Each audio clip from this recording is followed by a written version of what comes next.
Hello student, मैं एकता सिंह आप सभी का ज्ञान चैतन्य चैनल में बहुत बहुत स्वागत करती हूँ। आज के इस वीडियो में हम हिस्ट्री का यूजीसी नेट हिस्ट्री का पेपर हम डिस्कस करेंगे। यहाँ पर ये जो पेपर हुआ था सेकंड शिफ्ट में हुआ था 10 तारीख 2022 में। तो शुरू करते हैं। सबसे पहला क्वेश्चन है यहाँ पर कि निम्नलिखित घटनाओं को सर्वप्रथम घटी घटनाओं के साथ हमको एक व्यवस्थित क्रम में हमें लगाना है। तो सबसे पहले यहाँ पर कौन सी आएगी उसको रखेंगे और इस तरह से क्या है हमको एक क्रम में लगाना है। तो यहाँ पर देख लेते हैं। तो नीचे सही विकल्प चुनना है जिसमें से हमारा सबसे पहले होगा यहाँ पर क्रिप्स प्रस्ताव और सबसे एंड में होगा क्रिप्स प्रस्ताव और सबसे एंड में माउंटबेटन प्लान। तो बी ऑप्शन यहाँ पर सही हो जाता है। बाकी व्याख्या देख लेते हैं। क्रिप्स प्रस्ताव हुआ था 23 मार्च 1942 ईस्वी को। बेबल प्लान जो है 14 जून 1945 ईस्वी को। कैबिनेट मिशन प्लान जो है 24 मार्च 1946 ईस्वी को। इटली की घोषणा जो है 20 फरवरी 1947 ईस्वी को। माउंटबेटन प्लान जो है 3 जून 1947 ईस्वी को हुआ था। आगे देखते हैं। विशाख दत्त के नाटक देवी चंद्रगुप्तम को भोज के श्रृंगार प्रकाश की पांडुलिपियों में पाया गया है। मतलब यहाँ पर बोला गया है कि जो विशाख दत्त के नाटक हैं देवी चंद्रगुप्तम को, मतलब इनका लिखा नाटक है और ये जो नाटक है भोज के प्रकाश श्रृंगार प्रकाश की पांडुलिपि में भी पाया जाता है। तो एक सोर्स जो है दूसरे सोर्स में भी मिलता है। मतलब यहाँ पर इन्होंने जो सोर्स लिए होंगे वो इसका भी लिया होगा। इस तरह से ये क्वेश्चन पूछा गया है। तो यहाँ पर पूछा गया है कि और किस में पाया गया है, किसकी पांडुलिपि में यहाँ पर पाया गया है। तो हमारा आंसर क्या हो जाएगा? गुणचंद्र का नाट्य दर्पण। गुणचंद्र का नाट्य दर्पण। आगे देखते हैं अगला क्वेश्चन। व्याख्या भी यही है कि विशाख दत्त के नाटक देवी चंद्रगुप्तम का कुछ भाग श्री रामचंद्र गुणचंद्र के प्रसिद्ध ग्रंथ नाट्य दर्पण में उल्लेखित मिलता है। रामचंद्र गुणचंद्र पश्चिम भारत में स्थित गुजरात प्रांत के निवासी थे। उन्होंने अपने ग्रंथों के माध्यम से संस्कृत साहित्य में अमूल्य योगदान प्रदान किया था। तो कुल मिला के जो रामचंद्र गुणचंद्र जो थे वो कहाँ के थे? गुजरात प्रांत के थे। और नाट्य दर्पण के अतिरिक्त उन्होंने देवी चंद्रगुप्तम भाग का कुछ अंश जो है भोज के श्रृंगार प्रकाश में भी हमको देखने को मिलता है। आगे देखते हैं अगला क्वेश्चन। निम्नलिखित कथनों पर विचार कीजिए और सही कथनों पर चिन्हित कीजिए। सबसे पहला है जमींदारी वंशानुगत थी। तो यहाँ जमींदारी की बात कर रहे हैं और यहाँ पर कह रहा है कि ये वंशानुगत थी, इसलिए इसकी खरीद और फरोख्त नहीं हो सकती थी। आगे है राज्य एवं गांव की क्षेत्रीय जनसंख्या के बीच जमींदारी महत्वपूर्ण बिचौलिया हुआ करते थे। तो यहाँ पर क्या है बताना है कि अच्छा यहाँ पर और भी ऑप्शन है। सी ऑप्शन कह रहा है कि मुगल जमींदारों पर शाही अधिकारों के विस्तार के अनुपालन का दबाव बनाने में असफल रहे। मतलब जो मुगल जमींदारों पर शाही अधिकारों के विस्तार के अनुपालन का दबाव बनाने में असफल रहे। ये वाला जो क्वेश्चन है आपकी शेखर बंदोपाध्याय की जो बुक है प्लासी टू विभाजन, उससे जो है ये डायरेक्ट लिया गया है। आप स्टार्टिंग के चैप्टर देखेंगे तो उसमें आपको ये सारी जमींदारी और ये सारी चीज़ें आपको वहाँ पर देखने को मिलेगी। चलिए इसके आगे बात करते हैं। मुगलों के शासन में जमींदारी केवल प्रत्यक्ष शाही अधिकार क्षेत्र के बाहर थी। और आगे है कि शेर शाह ने देखा कि जमींदार और मुकद्दम राज्य के हिस्से को हड़प रहे थे। तो यहाँ पर बताना है कि कौन सा आंसर सही हो जाएगा। तो बी ऑप्शन यहाँ पर सही है। बी ऑप्शन कौन सा था?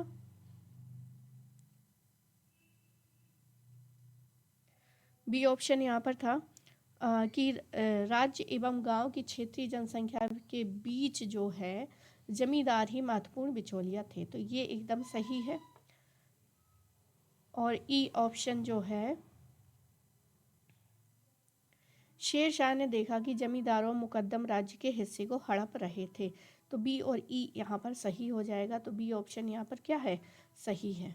तो ये रही उसकी व्याख्या। आगे है मुगल साम्राज्य में जमींदारों का मतलब भूमि पर संपत्ति अधिकार नहीं था। तो मुगल साम्राज्य की अगर हम बात करें, उस समय जमींदारों का मतलब ये नहीं था कि भूमि पर संपत्ति अधिकार नहीं था। वो जमींदारों का एक दावा था जो राज्य की भू राजस्व की मांग के साथ साथ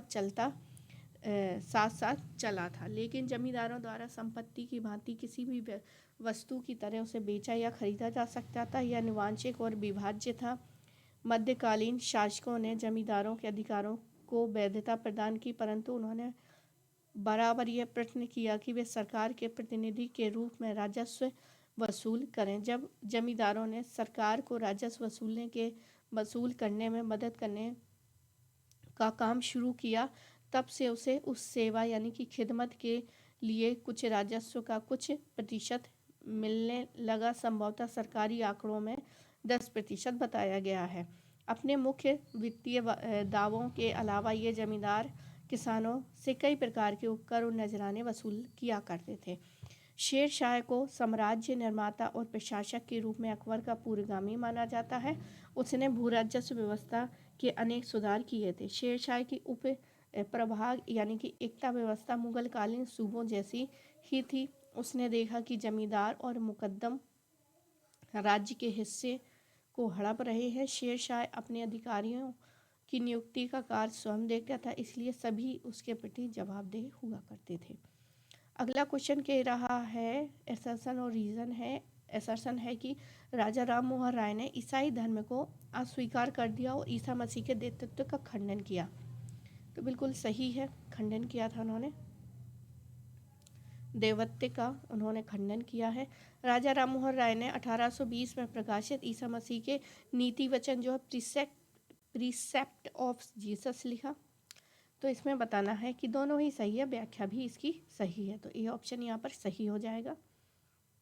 बाकी राजा राम मोहन राय के अलावा के बारे में बहुत सारे हैं, तो यहाँ पर देख लेते हैं। आधुनिक भारत के पिता एवं भारतीय राष्ट्रवाद के जनक राजा राम मोहन राय का जन्म 1772 ईस्वी को हुगली जिले में स्थित राधानगर यानी कि पश्चिम बंगाल में हुआ था। उन्होंने सती प्रथा, बहुपत्नी प्रथा, जाति प्रथा का विरोध किया था। बहुधा विधवा विवाह, अंतरजातीय एवं स्त्री शिक्षा का समर्थन किया था। 1815 में उन्होंने कलकत्ता में आत्मीय सभा, 1828 में ब्रह्म सभा का गठन किया। 1820 ईस्वी में उन्होंने ईसा मसीह के बाइबल के आधार पर नीति वचन यानी प्रिसेप्ट ऑफ जीसस नामक ग्रंथ लिखा था। कब? 1820 में।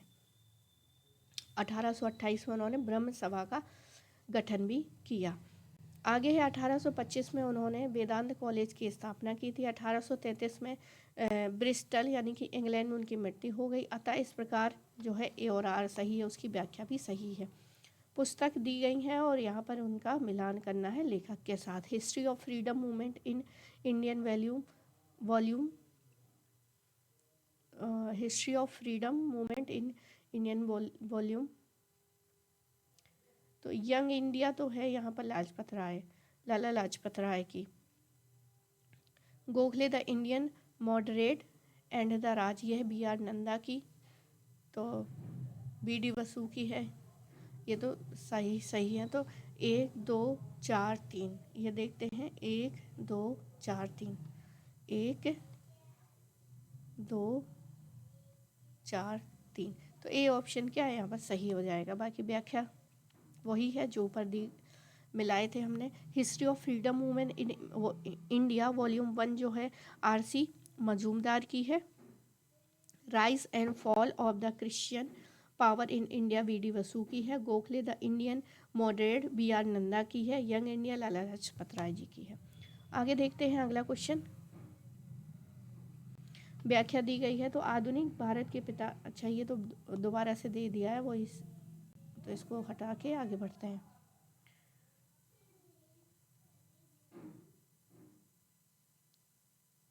अगला क्वेश्चन है 22वें तीर्थंकर नेमिनाथ निम्नलिखित में से किससे संबंधित थे? तो कृष्ण से संबंधित थे। किससे संबंधित थे? कृष्ण से संबंधित थे। ये इजी क्वेश्चन था। व्याख्या देख लेते हैं। जैन धर्म के 22वें तीर्थंकर नेमिनाथ थे, जिन्हें अरिष्टी नेमि के नाम से भी जाना जाता था। नेमिनाथ राजा समुद्र विजय और सौरीपुर के हरिवंश की रानी शिवा देवी के पुत्र थे। उनका जन्म भारतीय कैलेंडर में श्रवण शुक्ल के 5वें दिन माना जाता है। जब वह गर्भ में आए तो रानी शिवा देवी ने सभी 14 सपने देखे जो एक तीर्थंकर की माँ के द्वारा देखे जाते थे। जब उनका जन्म हुआ तो उनके माता पिता ने उनका नाम अरिष्टिनेमि रखा, जिसका अर्थ है जिसका रास्ता बाधा मुक्त हो। यदुवंशी वसुदेव राजा समुद्र विजय के छोटे भाई थे और रोहिणी उनकी वरिष्ठ रानी थी। उनके पुत्र बलराम थे, देवकी उनकी छोटी रानी थी। उसके पुत्र वसुदेव या श्री कृष्ण थे। इस तरह नेमिनाथ जो है श्री कृष्ण के चचेरे भाई थे। अगला क्वेश्चन देखते हैं।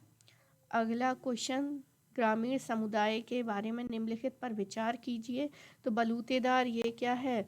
ये जो हमारे प्रीवियस ईयर के जो क्वेश्चन हैं ये उससे लिया गया है। मतलब ये कई बार बलूतेदार जो है कई बार पूछा गया है। तो क्वेश्चन देखते हैं कि ग्रामीण समुदाय के बारे में निम्नलिखित पर विचार करना है। बलूतेदार ग्रामीण कारीगरों और नौकरों की 12 श्रेणियों में थे। बलूतेदार और आगे 4 श्रेणियों में बटे थे। हिंदू मंदिर की देखभाल करने बलूतेदार का भाग नहीं थे। गांव में स्थायी निवास के अधिकार वाले बलूतेदार बलूतेदार कहलाते थे। बलूतेदार की निश्चित श्रेणी को ग्रामीण समुदाय द्वारा कृषि हेतु राजस्व मुक्त भूमि प्रदान की जाती थी। तो यहाँ पर आंसर जो है ए सही है, ए बिल्कुल सही है, डी बिल्कुल सही है और ई बिल्कुल सही है। तो ए डी ई जो है वो यहाँ सही हो जाएगा।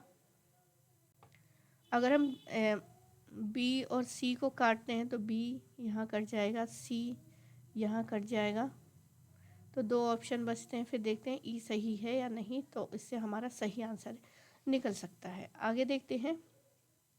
अब ये बलूतेदार थे क्या, किसके शासन के काल में हुआ करते थे? तो शिवाजी के ग्राम्य प्रशासन का मुख्य अधिकारी पटेल होता था, जो भू राजस्व, न्यायिक एवं अन्य प्रशासनिक कार्य करता था। पटेल के नीचे कुलकर्णी हुआ करता था, जो भूमि का लेखा जोखा रखता था।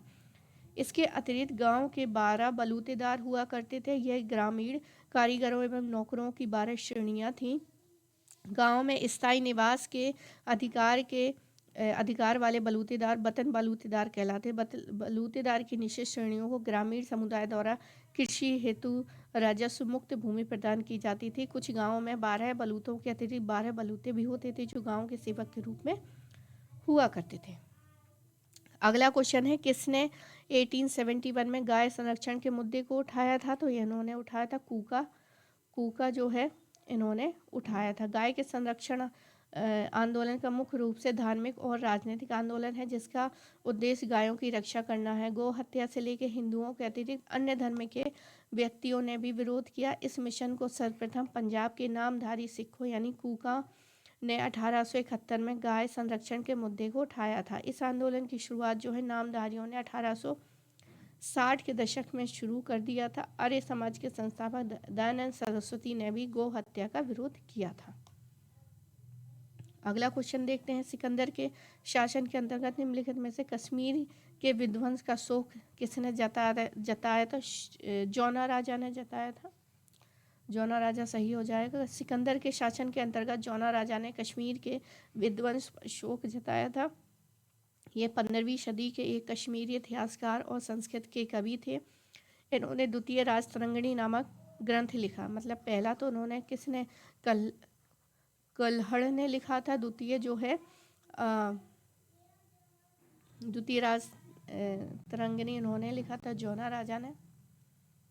और 1149 तक का वृत्तांत जारी रखते हुए अपने समकालीन सुल्तान जैन अल आबिदीन तक का वर्णन यहाँ पर मिलता है। इनकी मृत्यु के उपरांत उनके शिष्य श्रीवर ने इसको आगे बढ़ाया और तृतीय राजतरंगिणी का संकलन किया।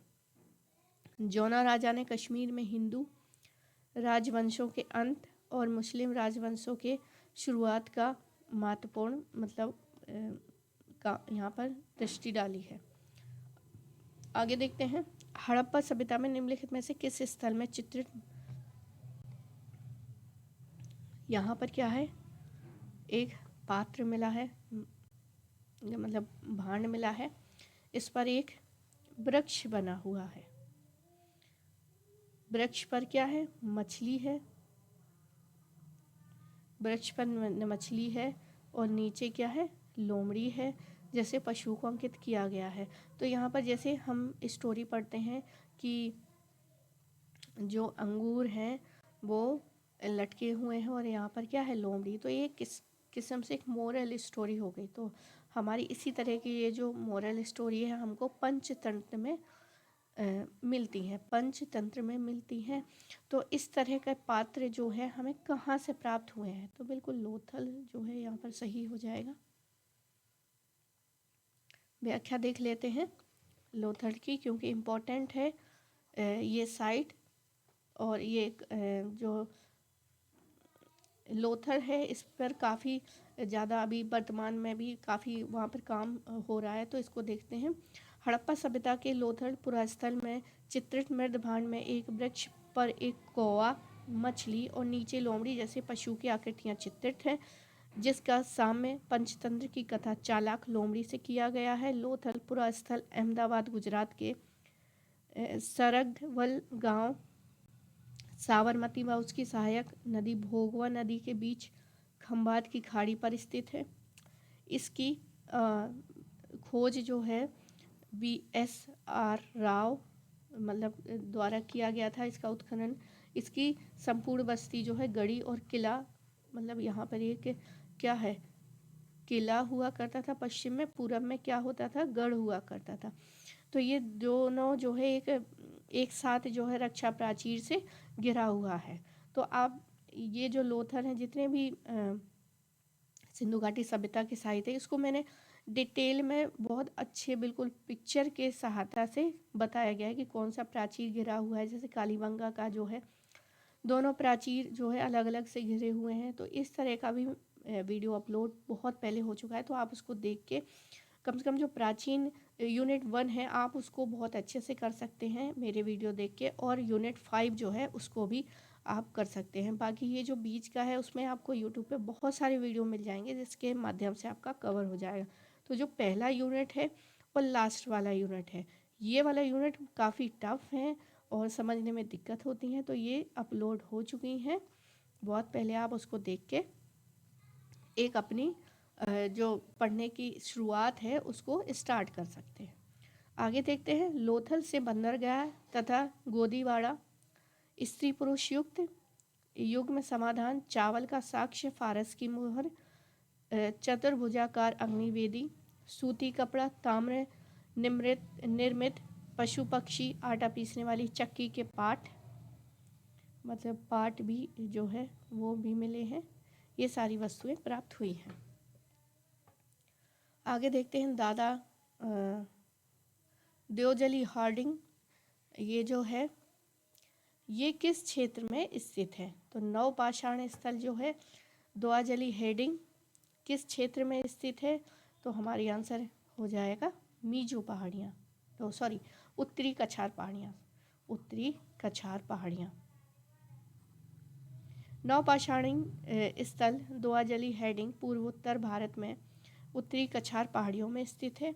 1867 में जॉन लुबाक ने असम की ब्रह्मपुत्र नदी में नवपाषाण उपकरणों की खोज की थी। दोआजली हेडिंग के अतिरिक्त यहाँ सरुतरु और मरक डोला, सरुतरु याद रखना है और मरक डोला याद रखना है, ये सारे के सारे पुरास्थल भी प्राप्त हुए हैं। दोआजली हेडिंग में खरल मूसर जैसे पत्थरों के उपकरण मिले हैं, जिसको हम ईमान दस्ता बोलते हैं, इस तरह के उपकरण मिले हैं। इसके अतिरिक्त जेटाइड पत्थर यानी चीन से आयातित है, कास्ट के औजार है, मिट्टी के बर्तन आदि प्राप्त हुए हैं। झूम खेती की प्रथा यहाँ नवपाषाण काल से ही प्रचलित थे। तो हम देखते हैं कि जो हमारी 7 सिस्टर हैं स्टेट है उसमें जो है झूम खेती होती है, मतलब हमने अनाज जो क्रॉप्स हैं उसको ग्रो किया और फिर उसको जला दिया, और फिर क्या है हम उस स्थान को कुछ दिनों तक हम उसमें कोई क्रॉप नहीं उगाते हैं, हम किसी दूसरी जगह उगाते हैं और फिर वापस से उगाते हैं। तो इस तरह से क्या है ये खेती अभी भी प्रचलित है, जो कि नवपाषाण काल से प्रचलित थी। 1961 से लेकर 63 में MC गोस्वामी एवं TC शर्मा के नेतृत्व में वहाँ व्यापक पैमाने पर उत्खनन कार्य करवाया गया था। आगे देखते हैं अगला क्वेश्चन। निम्नलिखित मुगल चित्रकारों में से किसने फारस के शाह का चित्र बनाया था? तो आंसर बिशन दास हो जाएगा। बिशन दास जहांगीर के समय का प्रमुख चित्रकार था। वह मानव रूप या छवि चित्र बनाने में सबसे होशियार था, इसलिए जहांगीर ने उसे फारस के शाह अब्बास और उसके महत्वपूर्ण अमीर व संबंधियों का चित्र बनाने के लिए दरबार में भेजा था। उसने शाह एवं उनके परिजन एवं अमीरों के कई चित्र बनाए थे। बिशन दास के बारे में जहांगीरों ने अपनी आत्मकथा तुजुक ए जहांगीरी में प्रशंसा भरे शब्द लिखे हैं। जहांगीर का शासनकाल चित्रकला का स्वर्ण काल था। वह स्वयं एक कुशल चित्रकार था। उसके पास चित्रों का मरक्का यानी कि एल्बम भी हुआ करता था। आगे देखते हैं, नीचे दो कथन दिए गए हैं। महाभारत के भीष्म पर्व में हुणों के आक्रमण का उल्लेख मिलता है। कथन कह रहा है कि स्कंदगुप्त के जूनागढ़ अभिलेख से गुप्त काल के दौरान हुणों के आक्रमण का उल्लेख मिलता है।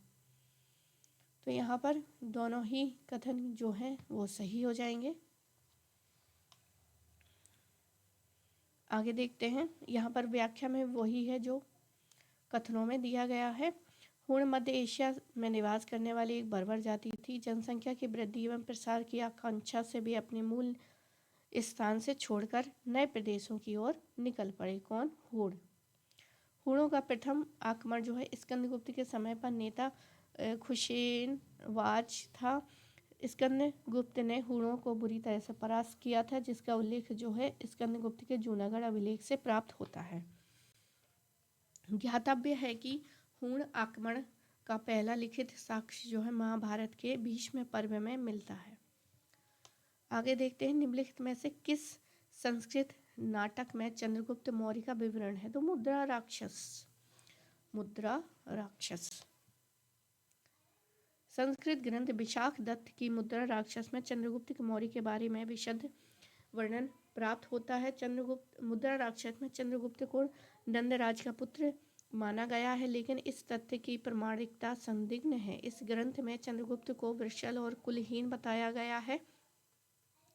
मुद्रा राक्षस में ही चंद्रगुप्त मौर्य द्वारा चाणक्य की सहायता से नंद शासक धनानंद को अपदस्थ करने का उल्लेख मिलता है। मच्छी कटिकम शूद्रक की रचना है, जबकि उत्तर चरितमानस एवं मालती माधव नामक ग्रंथों का संकलन जो है भवभूति ने किया है। तो उत्तर चरितमानस एवं मालती माधव भवभूति ने है और मच्छी कटिकम जो है शूद्रक ने है। तो पहले जो है UGC नेट में मच्छी कटिकम बहुत पूछा करते थे, लेकिन अब नहीं पूछते हैं, लेकिन फिर भी कभी एक आध मिलान में आ सकता है मच्छी कटिकम, तो आप आसानी से बता सकते हैं। आगे है, हाथियों की प्रमुख व्याधियों के निदान और उपचार से संबंधित हस्तायुर्वेद की रचना निम्नलिखित में से किसने की थी? तो पाल कस्प हो जाएगा। पलकस्प सी ऑप्शन यहाँ पर सही है। हाथियों की प्रमुख व्याधियों के निदान और उपचार से संबंधित हस्तायुर्वेद नामक ग्रंथ की रचना ऋषि पालकप्य ने किया है। इस ग्रंथ में हाथियों की वंशावली, शारीरिक, मानसिक और बौद्धिक विशेषताओं, हाथियों को पकड़ने की तकनीक, स्वास्थ्य विकास, युद्ध एवं काम के लिए उन्हें प्रशिक्षित करने एवं उनके रोगों के निदान एवं उपचार संबंधी विवरण दिया गया है। आगे देखते हैं, निम्नलिखित कथनों पर विचार कीजिए एवं सही कथन को चिन्हित कीजिए। ए ऑप्शन है, सुल्तान रजिया ने ख्वाजा नामक अधिकारी को इक्ता की आय एवं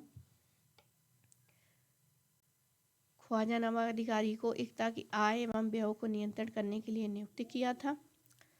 सुल्तान अलाउद्दीन खिलजी ने सभी राजस्व दाताओं को बिना किसी भेदभाव के राज्य के अधीन करने के लिए कृषि सुधार लागू किया था। सुल्तान फिरोज को संकट ग्रस्त कृषकों की सहायता हेतु तकावी ऋण की शुरुआत की थी। आगे देखते हैं। और इजारा पद्धति में कृषकों की दुर्दशा में वृद्धि हुई थी। शेरशाह सूरी ने किसानों की सहायता के लिए जमींदारों के अधिकारों का उन्मूलन किया था। तो यहाँ पर देखते हैं कि कौन सा सही है।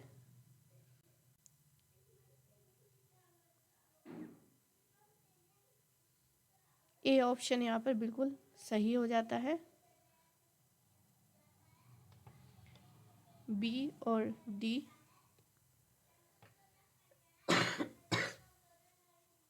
बी और डी जो है, बी और डी, बी में क्या था कि सुल्तान अलाउद्दीन खिलजी में सभी राजस्व दाताओं को बिना किसी भेदभाव के राजस्व के अधीन कार्य करने के लिए कृषि सुधार किया था। और डी जो है कि इजारा पद्धति ने कृषकों की दुर्दशा में वृद्धि की थी। तो यहाँ पर ख्वाजा नामक जो अधिकारी था वो बलबन ने नियुक्त किया था।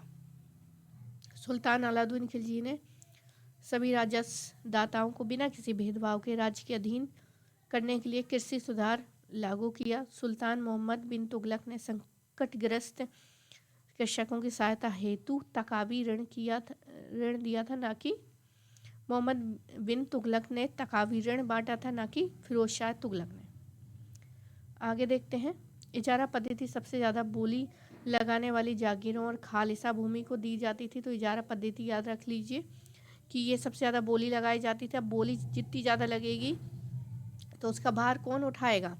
जो किसान है वो उससे वसूल की जाएगी। तो इससे क्या हो जाएगी? कृषकों की दुर्दशा जो है बहुत ही खराब हो जाएगी। और डी ऑप्शन जो था कि शेरशाह सूरी ने कृषकों की सहायता के लिए जमींदारों के अधिकारों को उन्मूलन नहीं किया था। ये लास्ट ई ऑप्शन था, ये ई ऑप्शन था, इन्होंने नहीं किया था, बल्कि कृषकों को अलग से सुविधा प्रदान की गई थी। अगला क्वेश्चन देखते हैं। निम्नलिखित विदेशी यात्रियों के भारत दौरे के सही क्रम में हमको लगाना है। तो यहाँ पर सबसे पहले हम मार्क पोलो आ जाएंगे, फिर निकितीन आ जाएंगे, उसके बाद दुआर्ते बारबोसा आ जाएंगे, फिर डी पीटर मुंडी और सबसे लास्ट में फ्रैंकराइ बर्नियर आ जाएंगे। तो हमारा कौन सा ऑप्शन सही है? डी ऑप्शन सही है। अब सन देख लेते हैं। जिसने हिस्ट्री को बहुत अच्छे से याद किया होगा, पढ़ा होगा, नज़रों से निकाला होगा, एक कालक्रम से दूसरे कालक्रम में गए होंगे, तो ये आंसर जो है बहुत आसानी से लगा लेंगे, इसकी ज़रूरत ही नहीं पड़ेगी। लेकिन फिर भी यहाँ पर देख लेते हैं व्याख्या में। मार्क पोलो जो है 1292 से लेकर 93 तक, निकितीन जो है 1470 से लेकर 74 तक, दुआर्ते बारबोसा जो है 1500 लेकर 1600 ईस्वी तक, पीटर मुंडी जो है 1630 से लेकर 34 ईस्वी तक, फ्रैंक काइस जो है बर्नियर जो है 1656 ईस्वी तक। आगे देखते हैं। निम्नलिखित में से किसने गैर मुस्लिम राजस्व प्रदाताओं के मुखिया के रूप में चौधरी का प्रयोग सर्वप्रथम किसने किया था? तो आंसर हमारा क्या हो जाएगा? इब्न बतूता यहाँ पर सबसे सही हो जाएगा। आंसर देखते हैं। गैर मुस्लिम प्रदाताओं के मुखिया के रूप में चौधरी को ही जोतरी कहते हैं, सर्वप्रथम प्रयोग जो है इब्न बतूता ने किया था। उसका मूल नाम जो है शेख फतेह अबू अब्दुल्लाह था, जो मोरक्को यानी कि अफ्रीका के मूल निवासी थे। 1333 में मोहम्मद बिन तुगलक के समय वह भारत आया था। तुगलक ने उन्हें दिल्ली का काजी भी नियुक्त किया था। 1342 में तुगलक ने उसे अपना दूत बनाकर चीन भेजा था, परंतु मार्ग में जहाज़ खराब हो जाने के कारण वह बीच रास्ते से वापस लौट आया। उसकी प्रमुख रचना है रहला। इस ग्रंथ में भारत की राजनीतिक, सामाजिक और आर्थिक सांस्कृतिक स्थिति का वर्णन है। अफीफ ने तारीख़ फिरोज शाही नामक ग्रंथ लिखा था। अगला क्वेश्चन देखते हैं, निम्नलिखित कालक्रम को व्यवस्थित करना है। कॉलिंग मैकेंजी ने संस्कृत और द्रविड़ भाषाओं में 8,000 से अधिक शिलालेख एकत्रित किए थे। जेम्स प्रिस्प द्वारा अशोक काल में ब्रह्मी का विकूडन मतलब पढ़ा था उन्होंने, जेम्स प्रिस्प द्वारा। अलेक्जेंडर कनिंघम द्वारा अशोक शिलालेख में सबसे पहले सेट का प्रकाशन किया। दक्षिण भारतीय शिलालेखों में जनरल एपिग्राफी कर्नाटिका का पहला अंग है, एपिग्राफी इंडिया का पहला अंग है, और नीचे दिए गए विकल्प हमको बताना है, क्रम लगाना है। यहाँ पर सारे के सारे यहाँ पर सही हैं, परंतु यहाँ पर जो क्रम सही है, ए सही है, बी सही है, सी डी ई जो क्रम है वही जो है यहाँ पर सही हो जाएगा। कॉलिन मैकेंजी जो है ब्रिटिश ईस्ट इंडिया कंपनी में स्कॉटिश सेना के अधिकारी थे, जो बाद में भारत के पहले सर्वेयर जनरल बने। ये आपके NCERT क्लास 8 में भी है, क्लास 8 NCERT बुक में भी इसके बारे में दिया गया है। उन्होंने संस्कृत और द्रविड़ भाषाओं में 8,000 से अधिक शिलालेख एकत्रित किया और 1837 सर्वप्रथम जेम्स प्रिस्प ने अशोक के समय ही ब्राह्मी लिपि का विकूटन किया था, मतलब पढ़ा था। अलेक्जेंडर कनिंघम ने 1872 में पुरातत्व सर्वेक्षण बने, उन्होंने अशोक के शिलालेखों से पहले सेट का प्रकाशन किया था। जनरल एपिग्राफी कर्नाटिका का पहला प्रकाशन जो है बी लुइस राइस ने किया था, तो इसको याद कर लीजिए क्योंकि ये क्या है, पहला नया है, नया यहाँ पर जो हमको देखने को मिल रहा है। 1886 में किया गया था। एपिग्राफी का इंडिया के पहले अंक का प्रकाशन जेम्स बर्गेस ने किया था। जेम्स बर्गेस ने एपिग्राफी इंडिया का पहला अंक प्रकाशित किया था। एपिग्राफी का कर्नाटिका का पहला प्रकाशन किसने किया था? बी लुइस राइस ने किया था। आगे देखते हैं, निम्नलिखित में से कौन से संत वैष्णव परंपरा के अनुयायी थे? तो यहाँ पर नलवार जो है वो सही हो जाएंगे, नलवार। आगे देखते हैं, दक्षिण भारत में भागवत धर्म के उपासक अलवार कहे जाते थे। नायनार जो है वो शिव उपासक थे। प्रमुख अलवार संतों में तिरुमंगई पेरियर अलवार एवं नन्नावल थे। तमिलनाडु के भक्त कवियों में नलवार का महत्वपूर्ण स्थान रहा है। नन्नालवार ने वैष्णव संत के रूप में अनेक धर्म ग्रंथों की रचना की थी। तमिल में नन्ना का अर्थ है हमारा होता था। भगवान की कृपा से नन्नालवार ने पुरुष तत्व प्राप्त किया था। अब भागवत धर्म के संस्थापक जो है वसुदेव कृष्ण थे। इनके भक्त जो है भागवत कहलाए थे। 9 प्रकार की भक्ति का उल्लेख मिलता है। श्री कृष्ण का प्रथम उल्लेख जो है छंदोग उपनिषद में मिलता है। आगे देखते हैं, बीना दास जिन्होंने एक जोर का चमाट लगाया था, नहीं जहाँ पर गोली चला दी थी, हाँ बीना दास जो है गोली चला दी थी भाई उन्होंने।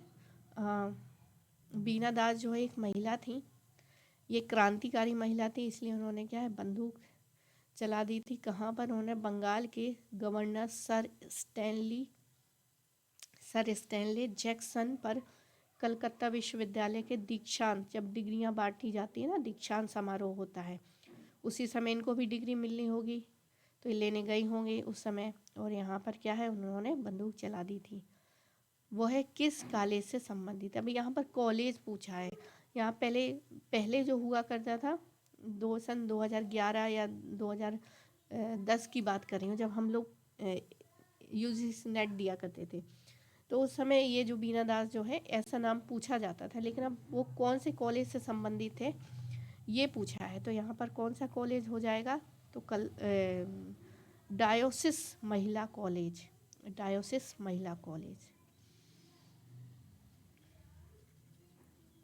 तो आप खुद ही समझ सकते हैं कि ये जो UGC नेट है पहले जैसे पेपर पूछे कि बीना दास का नाम पूछ लिया, इस तरह से क्वेश्चन नहीं पूछता है। उससे रिलेटेड बहुत सारी जानकारी आपको पढ़नी पड़ेगी, तभी जाकर जो है पेपर को क्रैक कर सकते हैं। आगे देखते हैं। बीना दास जो है 1911 से लेकर 1986 ईस्वी में बंगाल की भारतीय क्रांतिकारी और राष्ट्रवादी महिला थी। बीना दास डायोसेशन महिला कॉलेज की छात्रा थी जब उन्होंने 6 फरवरी 1932 को कलकत्ता विश्वविद्यालय के एक दीक्षांत समारोह में बंगाल के गवर्नर स्टैनली जैक्सन के ऊपर जो है गोली चलाकर हत्या का प्रयास किया था। ये बंगाल में महिलाओं की छात्री संगठन की सदस्य थी। उन्होंने साइमन कमीशन के बहिष्कार में बढ़ चढ़कर हिस्सा भी लिया था। तो महिलाएं भी कभी पीछे नहीं रही हैं। बंगाल में क्रांतिकारी आंदोलन के दौरान ही 1931 ईस्वी में 2 अन्य छात्राओं शांति घोष और सुनीता चौधरी, ये भी एग्जाम में बहुत बार पूछा गया है। शांति घोष और सुनीता चौधरी ने भी एक जिलाधिकारी की मारकर हत्या कर दी थी। आगे देखते हैं। निम्नलिखित को कालक्रम के अनुसार व्यवस्थित करना है। मान सिंह की बिहार विजय, जय सिंह की शिवाजी से भेंट, राजा बिहार मलिक की अकबर भेंट, कछवाहा जय सिंह का अधिमिलन और यूसुफ जाई कुल के विरुद्ध मानसिंह का अभियान। तो यहाँ पर मानसिंह का है तो शिवाजी जो हैं, शिवाजी वाले अच्छा ये तो जय सिंह है, सॉरी जय सिंह है। तो यहाँ पर देखते हैं सी ऑप्शन सही होता है। सबसे पहला जो है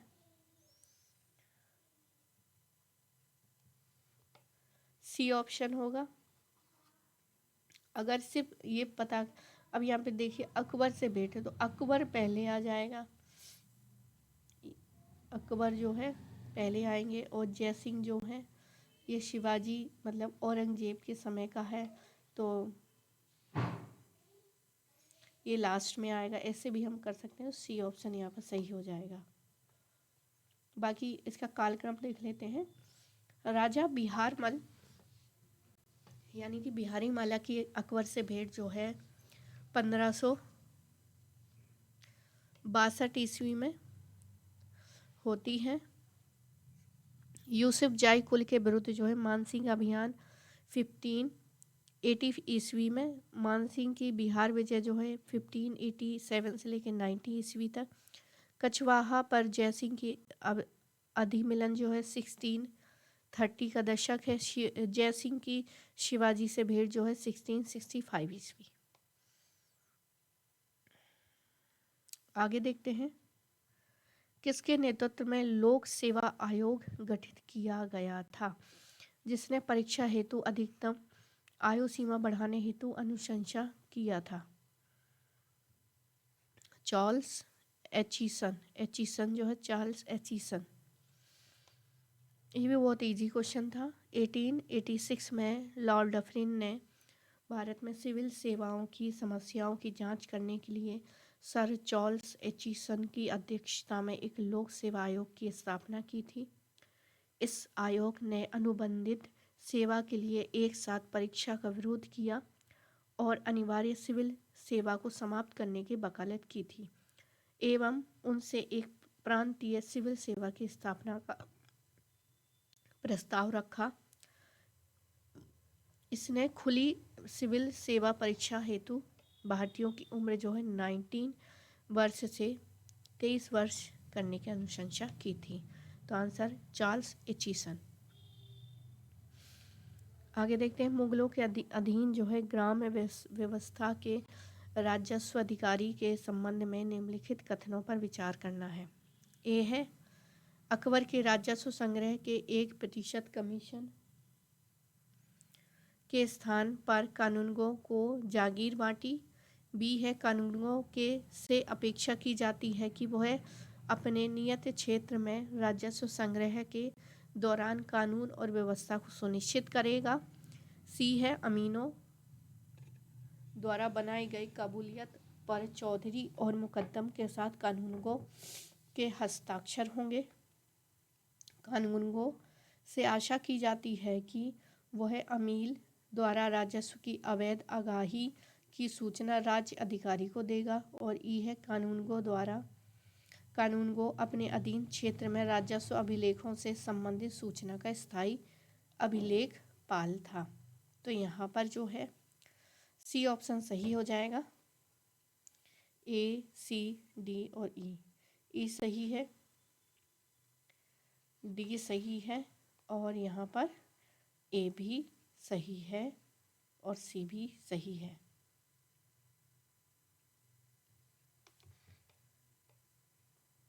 सी सही है और ए सही है। आगे देखते हैं।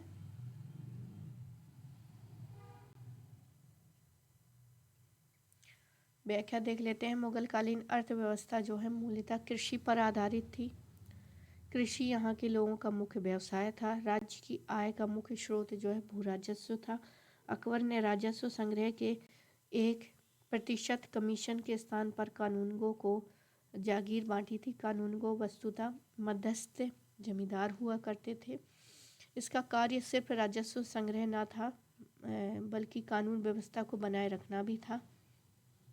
अमीनों द्वारा निर्मित कबूलियत पत्र पर चौधरी मुकद्दम के साथ कानूनगो के भी हस्ताक्षर हुआ करते थे। कानूनगो अमीन द्वारा राजस्व की अवैध आगाही करने की सूचना राज्य को उपलब्ध कराता था, जिससे भ्रष्टाचार एवं शोषण को नियंत्रण किया जा सके। वह अपने अधीन क्षेत्रों का राजस्व अभिलेख से संबंधित स्थायी अभिलेख पाल भी होता था। आगे देखते हैं अगला क्वेश्चन। सूची 1, 2 और 2 से मिलान करना है। तो पेशवा के रूप में बालाजी बाजीराव की नियुक्ति, डुप्ले की पांडिचेरी के फ्रांसीसी गवर्नर के रूप में नियुक्ति, मॉरिशस के फ्रांसीसी गवर्नर ला बर्देनाइस द्वारा मद्रास पर कब्जा, एक्सला सापिल की संधि और मद्रास का इंग्लिश कंपनी को पुनः सौंप देना। तो ये बहुत आसपास की घटनाएं हैं।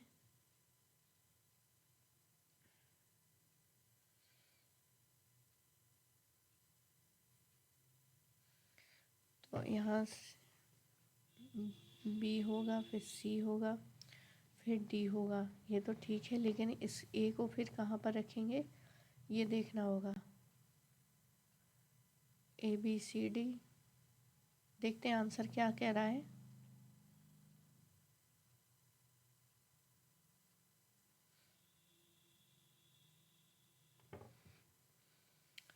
आंसर जो है पेशवा के रूप में बालाजी बाजीराव की नियुक्ति 1740 में, डुप्ले की पांडिचेरी फ्रांसीसी गवर्नर 1742,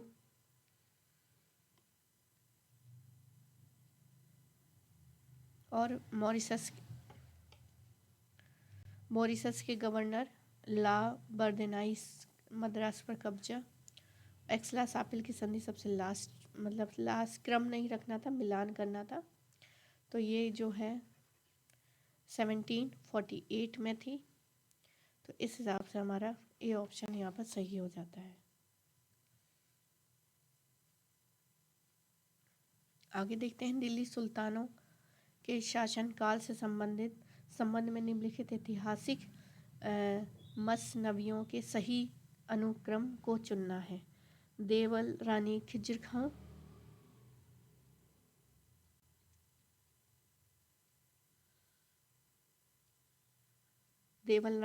खां, किरानुसदैन, तुगलक नामा, मुफ्ताहुल फुतूह और नुपेसियर। तो यहाँ पर सी ऑप्शन है। सबसे पहला है बी को एक में रखेंगे, फिर डी है,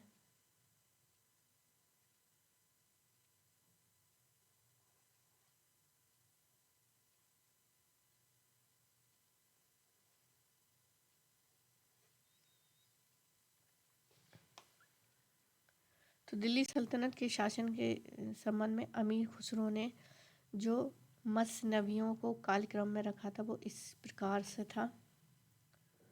किरान उस सादैन, किरान किरानुस सदैन, मफ मफ्ताहुल फतू, देवलानी खिजर खां जिसकी आशिका और खिजरनामा ये सब लिखी थी। नुपर सिंह मतलब नौ आसमान। तुगलक नामक अपनी मृत्यु के कुछ दिनों के पूर्व ही उन्होंने लिखा था। आगे देखते हैं ऐहोल शिलालेख में लेखक रवि कीर्ति निम्नलिखित में से किसके साथ स्वयं की तुलना करते हैं। तो यहाँ आंसर नहीं दिया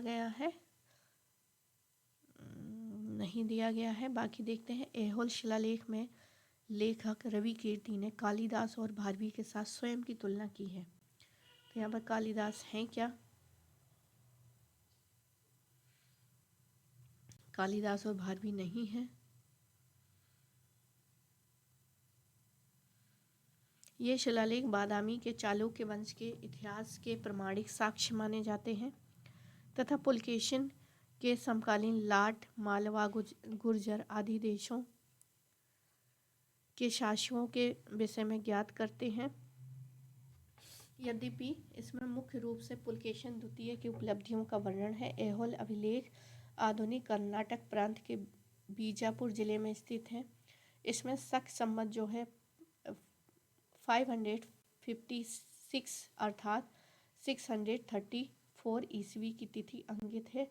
यह लेख एक प्रशस्ति के रूप में है तथा इनकी भाषा जो है संस्कृत और लिपि दक्षिणी ब्रह्मी है। रवि कीर्ति ने जिनेंद्र का मंदिर बनवाया जिसे मेगुती का जैन मंदिर भी कहा जाता है। इस अभिलेख में हर्षवर्धन के साथ पुलकेशिन द्वितीय के युद्ध पर भी प्रकाश डाला जाता है। साहित्य की दृष्टि से उसका महत्व है। इसकी रचना कालिदास तथा भारवी के काव्य शैली पर भी की गई है। प्रशस्ति के अंत में लेखक ने यह दावा किया है कि उसने इसे लिखकर कालिदास तथा भारवी के समान यश प्राप्त कर लिया है।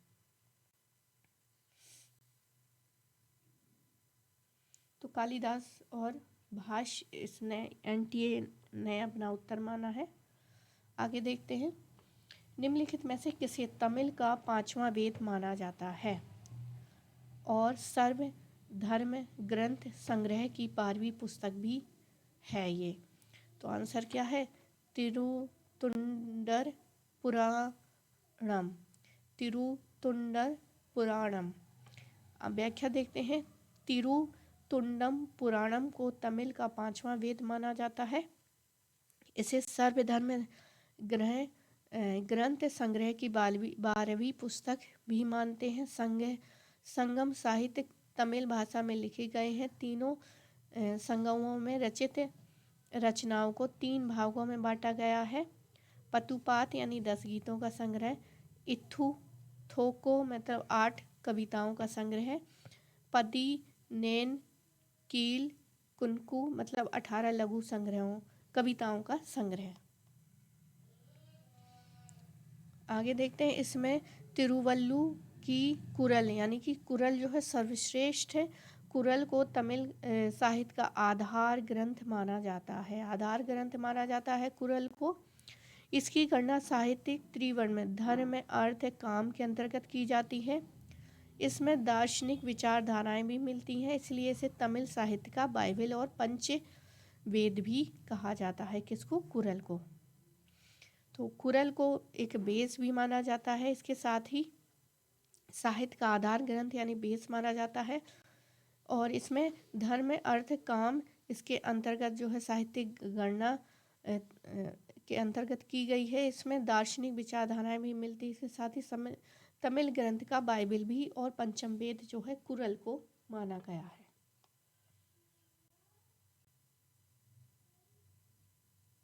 आगे देखते हैं।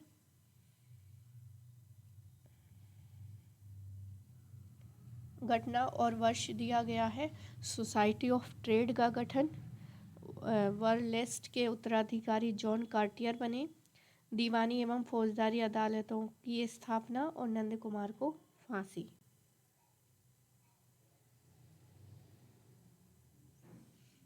तो यहाँ पर एक क्रम देखते हैं।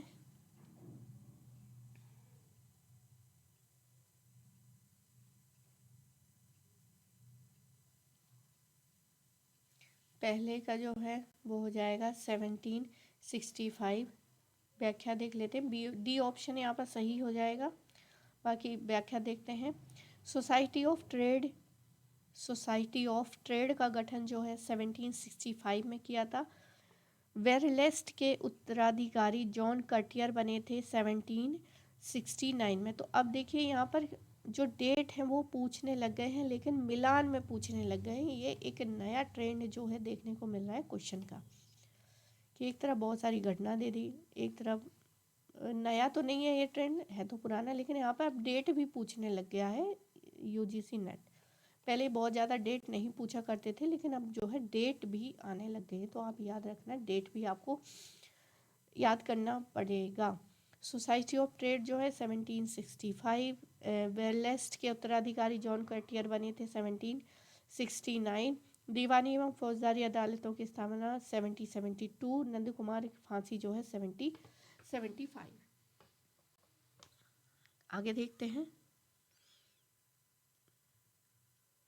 निम्नलिखित में से किस स्थल पर उत्तर हड़प्पाई और गेरुइक मृदभांड चरण के 3 जो है अति व्यापन का पता लगाया जा सकता है? अहिछत्र और झिन्नाना, अतरंजी खेड़ा और नोह, साईपाई और अतरंजी खेड़ा। साईपाई अभी हमने पढ़ा था। बड़गांव और अम्बा, तो बड़गांव और अम्बा खेड़ी जो है यहाँ पर सही हो जाएगा। बड़गांव और अम्बा खेड़ी स्थल से उत्तर हड़प्पाई, मतलब हड़प्पा के बाद, और यहाँ पर जो है बड़गांव और अम्बा खेड़ी में उत्तर हड़प्पाई और गेरुइक मृदभांड चरण के 3 के बीच जो है अति व्यापन का पता चलता है। गेरुइक मृदभांडों की खोज सर्वप्रथम जो है पुरावित बीवी लाल ने 1949 ईस्वी में बिसौली यानी कि बदायूं और राजपुर परसू यानी कि बिजनौर के पुरास्थलों की खुदाई के दौरान किया था। अम्बा खेड़ी से प्राप्त कतिपय गैरिक मृदभांड प्राग हड़प्पा कालीन मृदभांडों जैसे हैं। एक भांड पर कुंवरदार वृषभ का अंकन है, तो हड़प्पा वासियों का पवित्र पशु था। अम्बा खेड़ी से मिट्टी के बने कुंवरदार वृषभ जो है गाड़ी के पहिए तथा मृतपिंड भी मिलते हैं, जो हड़प्पा जैसे हैं। यज्ञदत्त शर्मा एवं कृष्णदेव जैसे पुरातत्व इतिहासकारों की मान्यता है कि गेरू के मृदभांड उन लोगों की कृतियां हो सकती हैं जो हड़प्पा सभ्यता के पतनोपरंत उस क्षेत्र में बसे थे।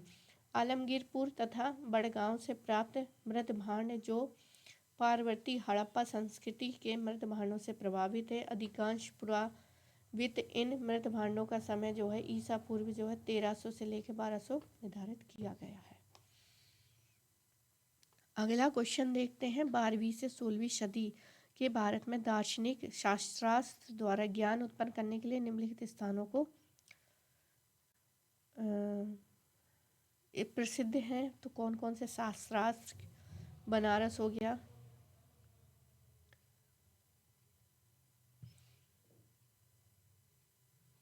देखते हैं कौन सा है। तो बी और सी, यानी कि ये बिल्कुल नया क्वेश्चन है, बी और सी, यानी कि मिथिला हो गया और नवद्वीप। यहाँ पर जो है 12वीं से 16वीं सदी काल में भारत में दार्शनिक शास्त्रार्थ द्वारा ज्ञान उत्पन्न करने के लिए निम्नलिखित स्थान प्रसिद्ध थे।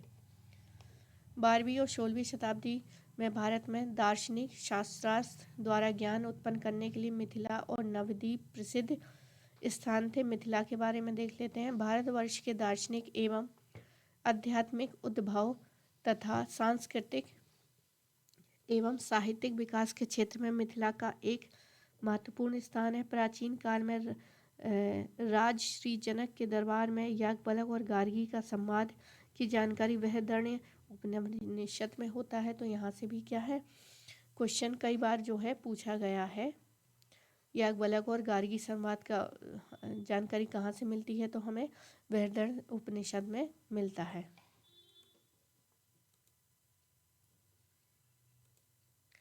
आगे देखते हैं। 12वीं शताब्दी में श्री वल्लभाचार्य तथा केशव मिश्र प्रमुख विद्वान माने जाते थे, जिसमें वल्लभाचार्य की पुस्तक न्याय लीलावती है तथा केशव मिश्र की तर्क भाषा जो है न्याय वैशेषिक दर्शन के सिद्धांत पर आधारित है। गंगेश की तत्व चिंतामणि में मैथिली संप्रदाय की शिक्षा का सार मिलता है। अन्य मिथिला के प्रसिद्ध विद्वान 16वीं सदी के माधव मिश्र और महेश ठाकुर, मधुसूदन ठाकुर और महामहोपाध्याय माधव मिश्र आदि हैं। तो 16वीं सदी के माधव मिश्र हो गए, महेश ठाकुर हो गए, मधुसूदन ठाकुर हो गए, महामहोपाध्याय माधव मिश्र हो गए। नवद्वीप देख लेते हैं। पश्चिम बंगाल के राज्य के नदिया जिले में स्थित एक नगर है। ये सेन राजवंश की पुरानी राजधानी के रूप में कार्यरत है। नवद्वीप के कुछ प्रसिद्ध समकालीन दार्शनिकों के प्रयासों से तर्कशास्त्र का नव्य यानी कि न्याय स्कूल अपने चरम पर पहुंच गया। 15वीं सदी के वासुदेव सार्वभौम ने नवद्वीप विद्यापीठ की स्थापना की। ये न्यायशास्त्र के धुरंधर विद्वान थे। उनकी तत्व चिंतामणि व्याख्या के प्रखंड पंडित का परिचायक है। उन्हें बंगाल के अनेक महापुरुषों का गुरु होने का गौरव प्राप्त है, जैसे धार्मिक निबंधों के निर्माता रघुनंदन, शक्ति तंत्रों के प्रमाणिक व्याख्याकार तंत्री कृष्णनंद नयानिक शिरोमणि और रघुनाथ भट्टाचार्य, मध्य गौड़ीय संप्रदाय के संस्थापक चैतन्य महाप्रभु जैसे महापुरुष इन्हीं के शिष्य थे। अगला क्वेश्चन देखते हैं। 1850 में न्यू एनफील्ड राइफल ने किस पुरानी बंदूक का स्थान लिया था? तो आंसर ब्राउन बेस था। ब्राउन बेस 1850 में न्यू एनफील्ड राइफल ने ब्राउन बेस का स्थान प्राप्त किया। 1856 में सरकार ने पुराने लोहे वाली बंदूक जो है ब्राउन बेस के स्थान पर नवीन एनफील्ड राइफल जो कि अधिक अच्छी हुआ करती थी प्रयोग करने का निश्चय किया। इस नवीन राइफल के प्रयोग का प्रशिक्षण दमदम, अम्बाला, सियालकोट में किया जाना था। इस नई राइफल में कारतूस के ऊपरी भाग को मोह से काटना पड़ता था। जनवरी 1857 में बंगाल सेना में यह अफवाह फैल गई कि चर्बी वाले कारतूस में गाय और सुअर की चर्बी है। सैनिक अधिकारियों ने इस अफवाह की जांच किए बिना तुरंत इसका खंडन कर दिया। इस घटना ने चिंगारी का कार्य किया और मंगल पांडे ने विद्रोह की शुरुआत कर दी। 1857 की क्रांति का यह तत्कालीन कारण माना जाता है। अगला क्वेश्चन देखते हैं। 2 सूचियां दी गई हैं, उसका मिलान करना है। तो ये भी क्वेश्चन बहुत बार जो है पूछा जा चुका है। तो सम्राट किसको कहते थे और विराट किसको कहते थे, भोज किसको कहते थे और राजा किसको कहते थे?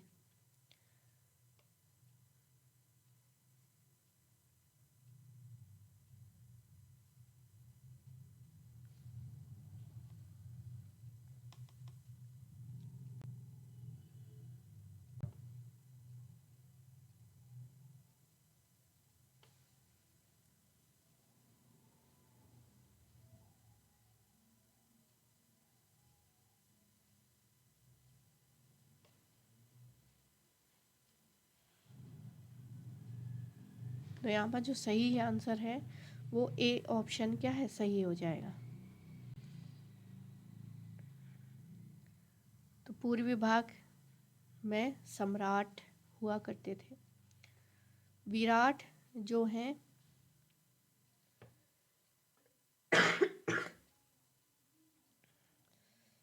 पश्चिम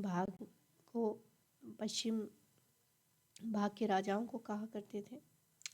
भोज जो है मध्य देश, राजा जो है राजा जो है मध्य देश। मतलब यहाँ फिर से देखते हैं। सम्राट जो है सम्राट जो है पूर्वी भाग, विराट विराट हो जाएंगे पश्चिम भाग, भोज दक्षिण वाले, और राजा जो है मध्य देश। तो ए ऑप्शन यहाँ पर सही हो जाएगा। व्याख्या देख लेते। सम्राट जो है पूर्वी वालों को कहेंगे, विराट पश्चिम वाला, भोज दक्षिण वालों को, राजा मध्य देश के राजा को कहेंगे। अब यहाँ पर कथन ए और आर दिया गया है, स्टेटमेंट 1 और 2। हाँ, 2 स्टेटमेंट दी गई हैं। पहला स्टेटमेंट है कि अकबर ने 1579 में मजहर की घोषणा की। दूसरा है राजपूतों के साथ वैवाहिक संबंधों ने अकबर में धार्मिक नज़रिए को प्रभावित किया। तो यहाँ पर बताना है कि क्या सही है और क्या गलत है। तो आंसर ए हो जाएगा, दोनों ही सही है। अकबर ने सितंबर 1579 में मजहर नामक दस्तावेज जारी करके धार्मिक और बौद्धिक सत्ता को प्राप्त करने का विधिवत प्रयास किया। मजहर जारी करने की प्रेरणा जो है शेख मुबारक तथा उनके पुत्र फैजी अब्बुल फजल, शेख मुबारक और उनके पुत्र फैजी और अबुल फजल द्वारा दी गई थी। शेख मुबारक ने अकबर से कहा कि बादशाह सलामत इस दौर के इमाम तथा मजहिद जो शरई सबूतों की व्याख्या करने में सक्षम हैं, आपको धार्मिक और धर्मेतर विषयों में उलमा की सहायता की क्या आवश्यकता है। तो कथन जो है राजपूतों के साथ वैवाहिक संबंधों ने अकबर के धार्मिक नज़रिए को प्रभावित किया था। अकबर ने अंबर, बीकानेर और जैसलमेर की हिंदू राजपूत राजकुमारियों से शादी की थी।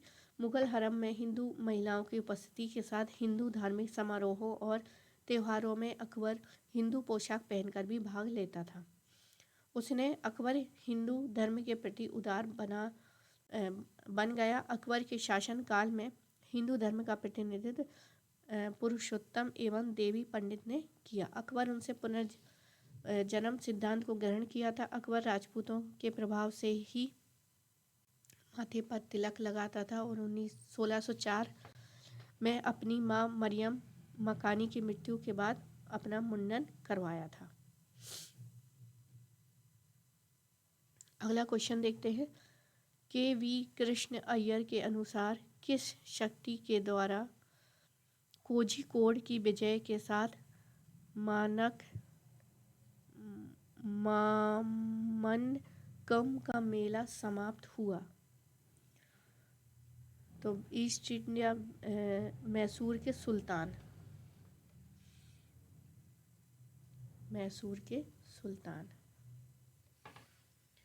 के.वी. कृष्ण अय्यर के अनुसार मैसूर के सुल्तान की शक्ति का कोझिकोड की विजय के साथ मामनकम का मेला समाप्त हुआ और 1755 में आखिरी मामनकम का मेला आयोजित हुआ। मैसूर के सुल्तान हैदर अली 1766 और बाद में सेरिंगपट्टम यानी कि 1792 में संधि के साथ मामनकम का अंत कोझिकोड विजय के साथ हुआ था। मामनकम दक्षिण भारत में तिरुनावाया यानी केरल में पिरार यानी कि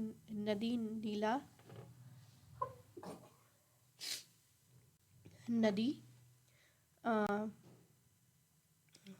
पोत्रानी तथा भरथापुझा के तट पर और सूखी नदी के तट पर आयोजित एक ग्रामीण मध्ययुगीन मेला था। त्योहार से जुड़ा मंदिर तिरुवनवाया में नवमुकुट मंदिर था। ऐसा लगता है कि यह उज्जैनी, प्रयाग, हरिद्वार और कुंभकोणम में कुंभ मेले के समान मंदिर उत्सव के रूप में शुरू हुआ था। आगे निम्नलिखित कथनों पर विचार कीजिए एवं सही चिन्हित कीजिए। सबसे पहला है टीपू सुल्तान ने स्वयं को पादशाह घोषित किया और उनके नाम का खुतबा पढ़ा। टीपू सुल्तान ने मोहम्मद युग का आरंभ किया। टीपू ने इमामी नामक नई मुद्रा ढलवाई। टीपू ने अपने शासन में महदवियों का उत्पीड़न किया। कनारा ईसाइयों को टीपू के शासन के दौर में जेल एवं कठिनाइयों का सामना करना पड़ा। तो यहाँ पर बताना है क्या क्या चीज़ें हैं। तो यहाँ पर जो चीज़ें सही हैं वो डी, ए, बी, सी, डी, ई, ये सारी सही हैं। तो यहाँ पर देख लेते हैं, व्याख्या देख लेते हैं।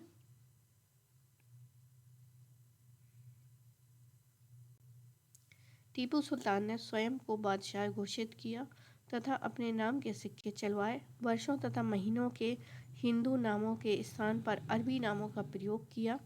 नए पंचांग का प्रारंभ किया। टीपू ने नई मुद्रा इमामी डलवाई और मोहम्मद युग का आरंभ किया।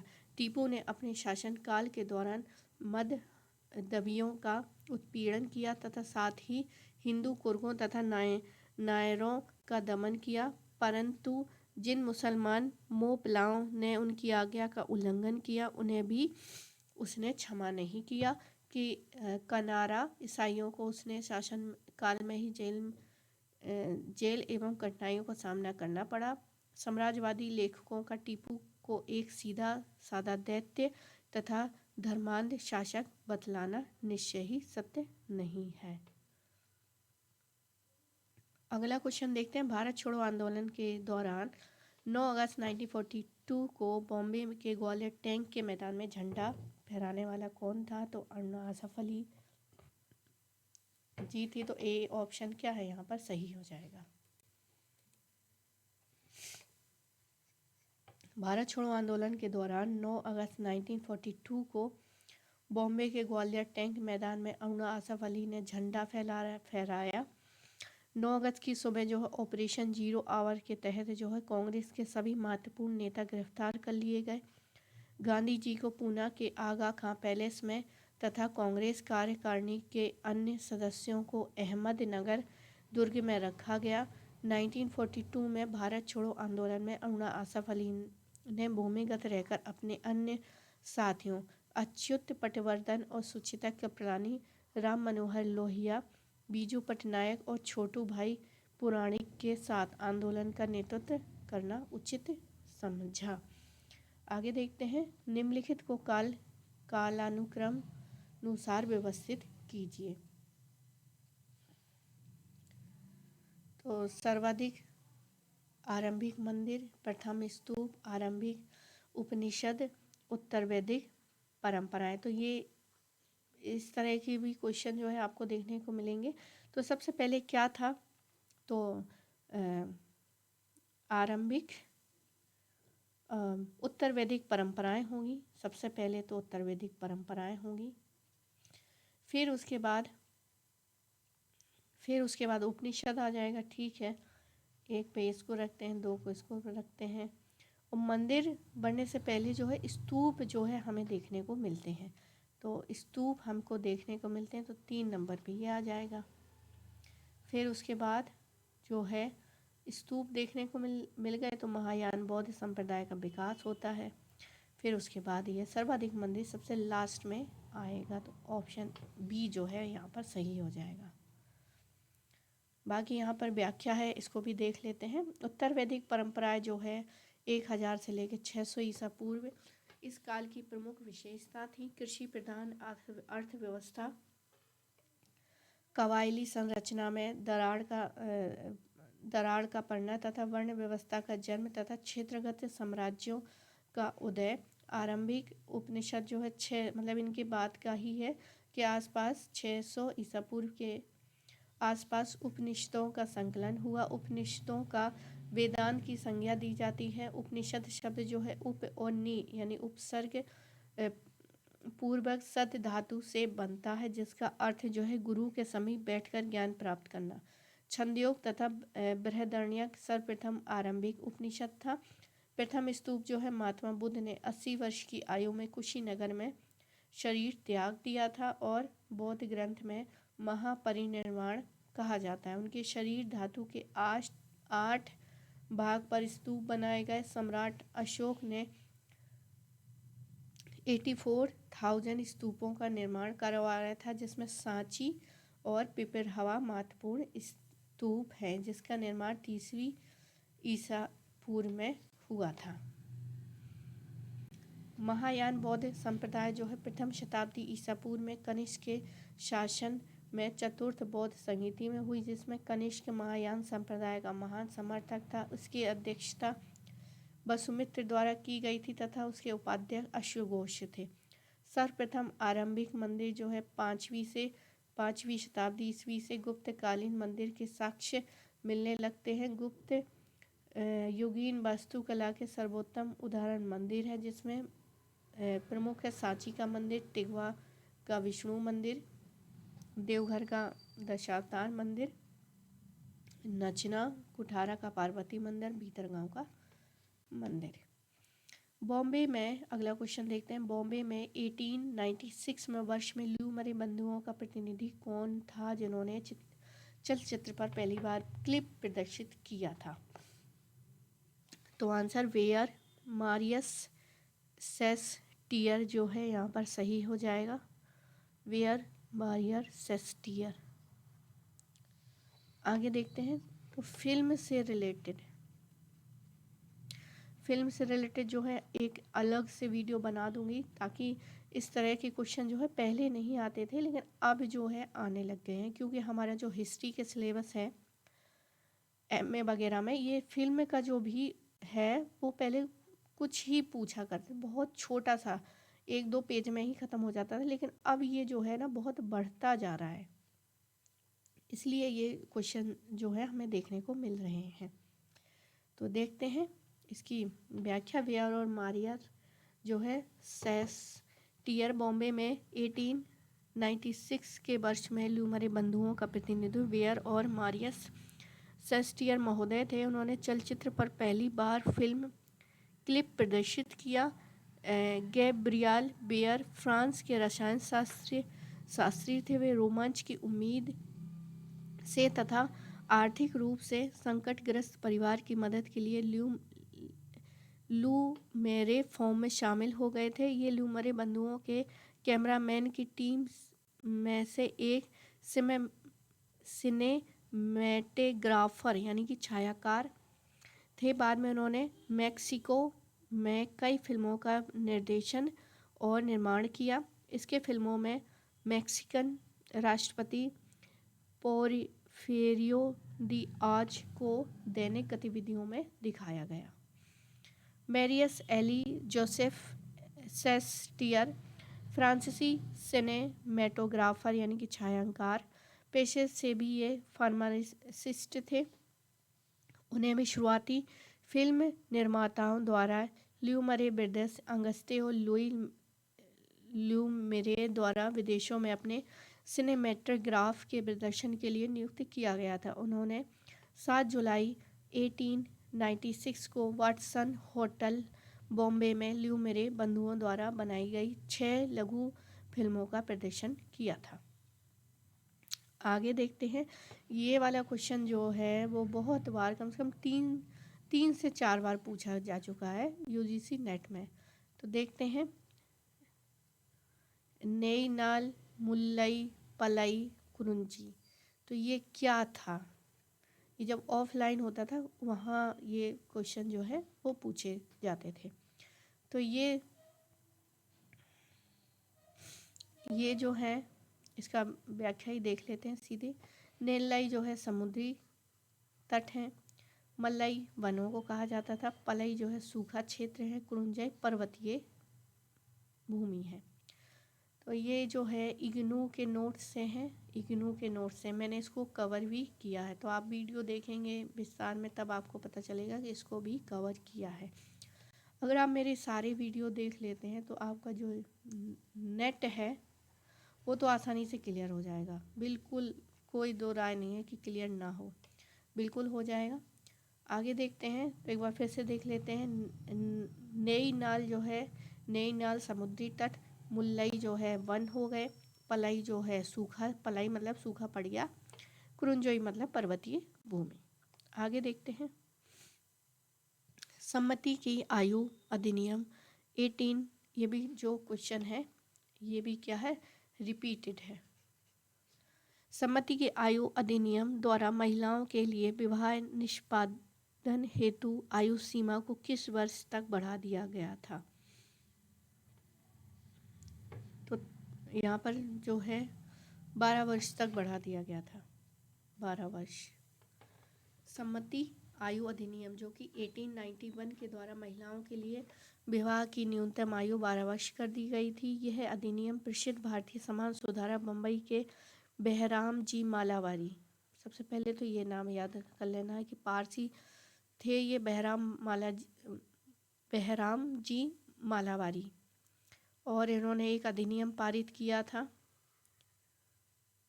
एज ऑफ कंसेंट एक्ट जिसको बोलते हैं 1891 में, ये इम्पोर्टेंट है। और जो एज है वो 12 वर्ष कर दी थी लड़कियों की। इसके लिए उन्होंने एक लघु पुस्तिका 15 अगस्त 1884 को प्रकाशित की तथा उसे अंग्रेजी एवं प्रतिष्ठित व्यक्तियों को दिया। 1891 में इसका प्रस्ताव वायसराय के विधान परिषद में विचारार्थ रखा गया और 19 मार्च 1891 ईस्वी को यह सम्मति आयु अधिनियम काउंसिल द्वारा पारित कर दिया गया। बाल गंगाधर तिलक ने इस अधिनियम का विरोध भी किया था। तो ये भी बहुत इम्पोर्टेंट क्वेश्चन है, पूछा जाता है कि एज ऑफ कंसेंट एक्ट जो कि 1891 में बहराम जी मालावारी द्वारा पारित करवाया गया था, इसको किसके द्वारा इसका विरोध किया गया था? तो बाल गंगाधर तिलक यहाँ पर सही ऑप्शन हो जाएगा। आगे देखते हैं, असर्शन और रीज़न का क्वेश्चन है। अभिकथन है कि शेख अहमद सरहिंदी ने भारतीयों के बीच इस्लाम के प्रति रुचि कम होने के बारे में इत्हावाता अल नुवावा में अफसोस जारी किया था।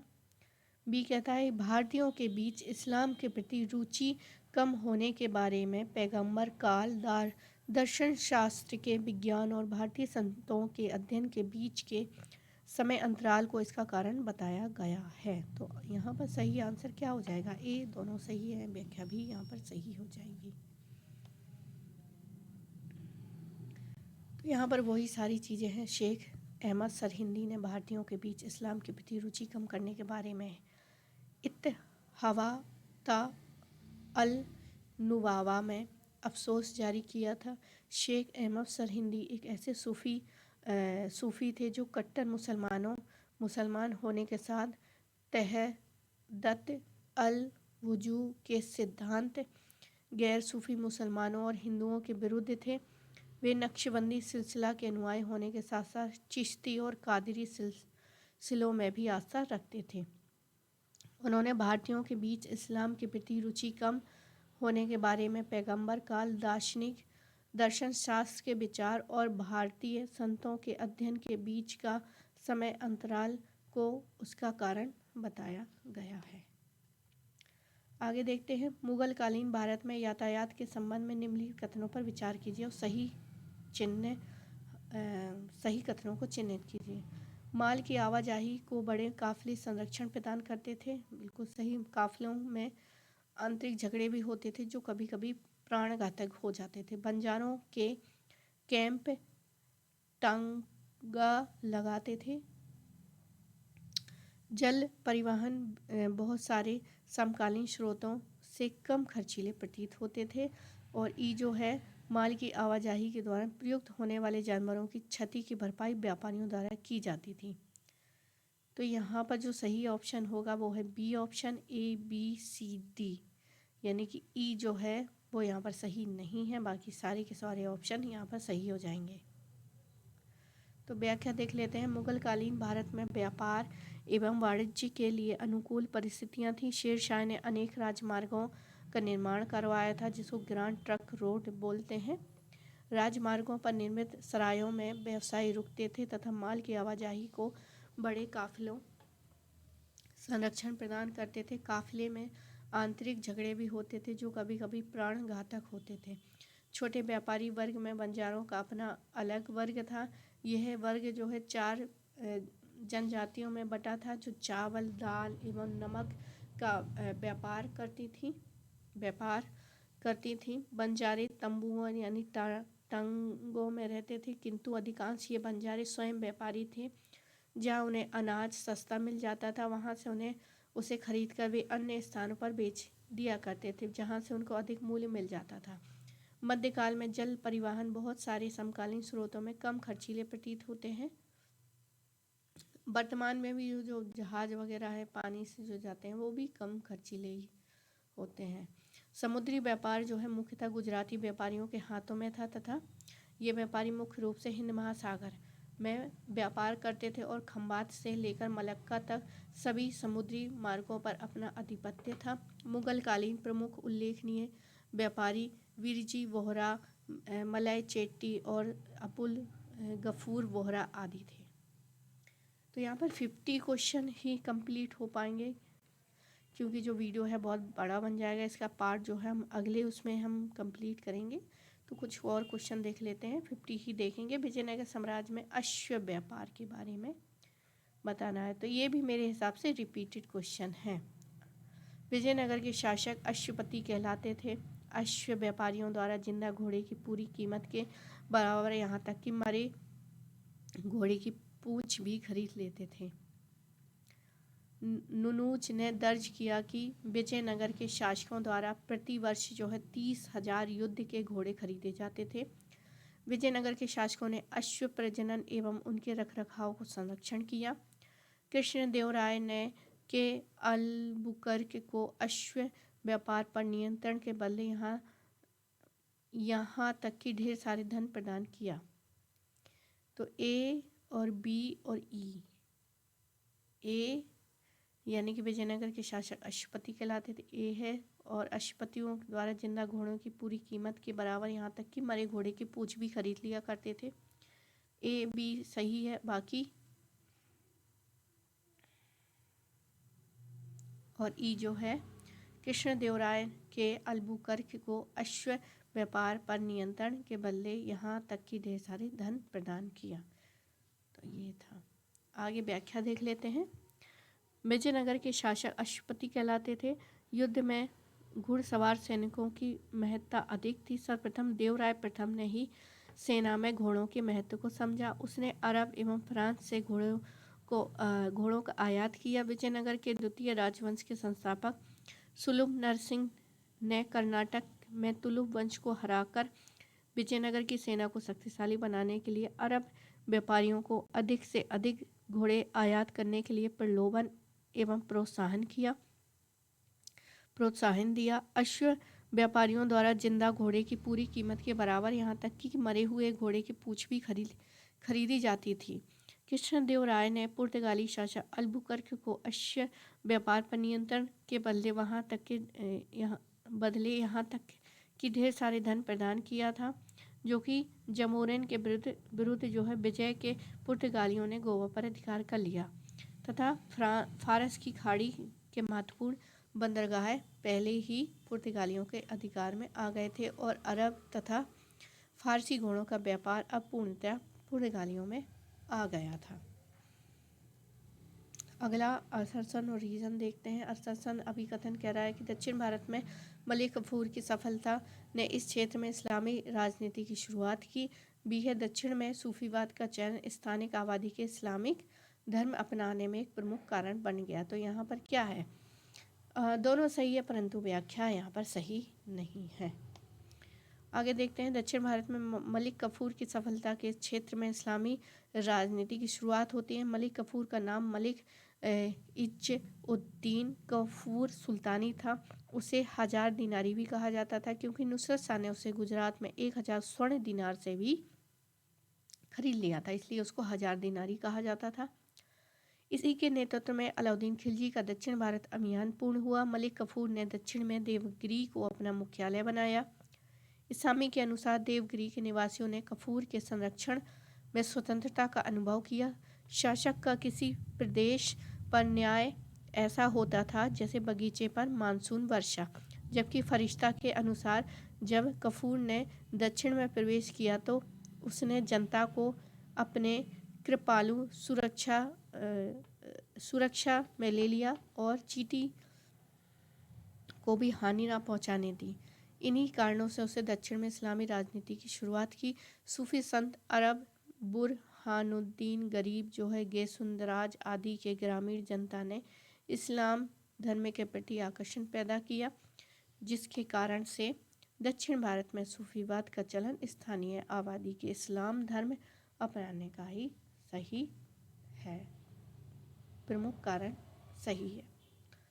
अगला क्वेश्चन देखते हैं, निम्नलिखित में से किस के अनुसार बहुधा बोधिसत्व के पार्श्व में स्त्री, विशेषकर स्त्री परिचारिकाओं की प्रतिमा बलि की प्रधानता तंत्रिका तथा वज्रयान का प्रभाव का प्रतिबंध होता है? हिंगटन जो है ए ऑप्शन सही हो जाएगा। हिंगटन के अनुसार ही जो ये सारी चीज़ें हैं वो यहाँ पर बताई गई हैं। तो ये सारी व्याख्या में यहाँ पर दी गई हैं। एक बार देख लेते हैं, व्याख्या देख लेते हैं, वरना जो स्टूडेंट है इस वीडियो को देखेगा वो कहेगा कि आपने व्याख्या नहीं पढ़ी। तो एक बार देख लेते हैं व्याख्या भी। हिंगटन के अनुसार बदुदा बोधिसत्व के पार्श्व में स्त्री, विशेषकर स्त्री परिचाओं की, मतलब यहाँ पर एक जो हम देखते हैं ना, जैसे एक स्तूप बना है तो यहाँ पर एक महिलाओं की एक लाइन सी बनी हुई है, तो उसी को हिंगटन ने इसको बताया गया है कि ये क्या चीज़ है। तो बहुधा बोधिसत्व के पार्श्व में स्त्री, विशेषा स्त्री, ये सब क्या है? परिचारिका है। ये सब क्या है? परिचारिका है। मतलब ये एक पट्टिका है, मान लीजिए पट्टिका है, यहाँ एक स्तूप का चित्र है और यहाँ पर परिचारिका है जो कि क्या कर रही हैं, जो कि आगे यहाँ पर बताते हैं कि प्रतिमा लंबी की, मतलब एक श्रेणी में है, प्रधानतिका तंत्रिका अथवा वज्रयान प्रभाव का प्रतिबंधित हो सकता है। ईसा की 5वीं या 6वीं शताब्दी में बौद्ध धर्म के ऊपर तंत्र मंत्रों का प्रभाव बढ़ने लगा था, जिसके फलस्वरूप जो है वज्रयान नामक नए संप्रदाय का जन्म हुआ। तो कब? ये 5वीं शताब्दी में हमें देखने को मिलता है। तो जब आप सारनाथ, अगर आप कोई भी सारनाथ गया होगा, वहाँ पे म्यूजियम में आपको ये सारी चीज़ें आपको देखने को मिल सकती हैं। आगे देखते हैं, 6वीं शताब्दी में बौद्ध धर्म के ऊपर तंत्र मंत्रों का प्रभाव बढ़ने लगा, जिसके फलस्वरूप वज्रयान ये हो गया था।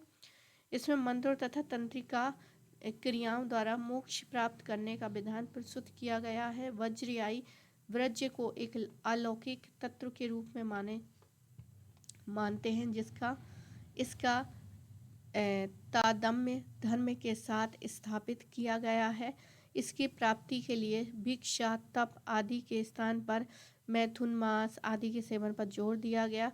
वज्रयाइयों की क्रियाएं शाक्त मतावलंबियों से मतलब मिलती जुलती हैं, जिसमें तारा आदि देवियों का प्रभाव प्रदान किया गया है। ये प्रतिपादित किया गया है कि रूप, शब्द, स्पर्श आदि भागों से बुद्धि की पूजा की जानी चाहिए।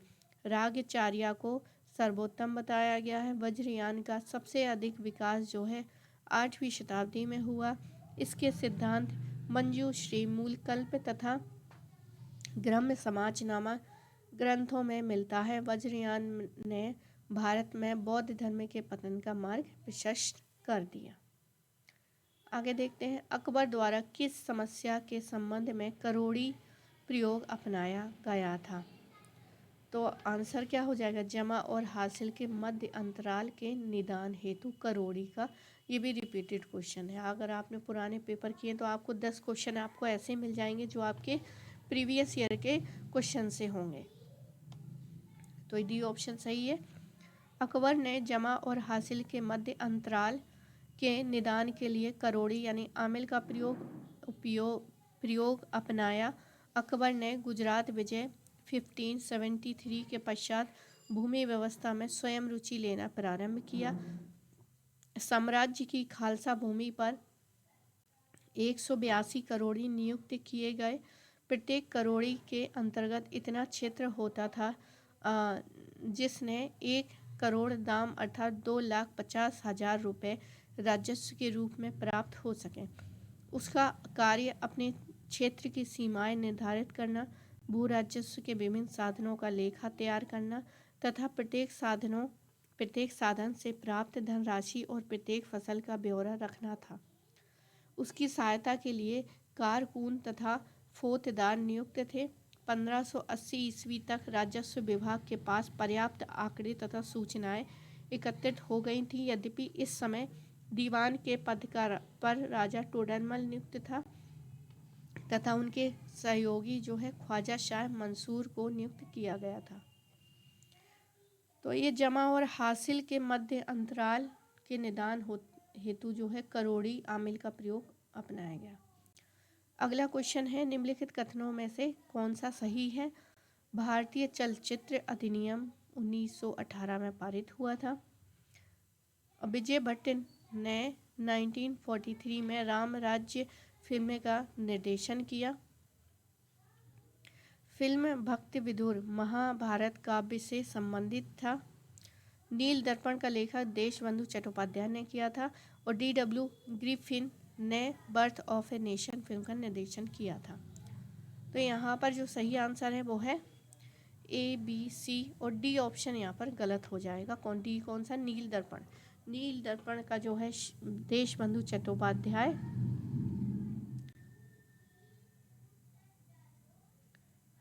ये बांग्ला का प्रसिद्ध नाटक था और इसके लेखक जो है दीनबंधु मित्र थे। नील दर्पण जो है दीनबंधु मित्र थे। इसमें बंगाल में नील विद्रोह आंदोलन का प्रमुख कारण बना था।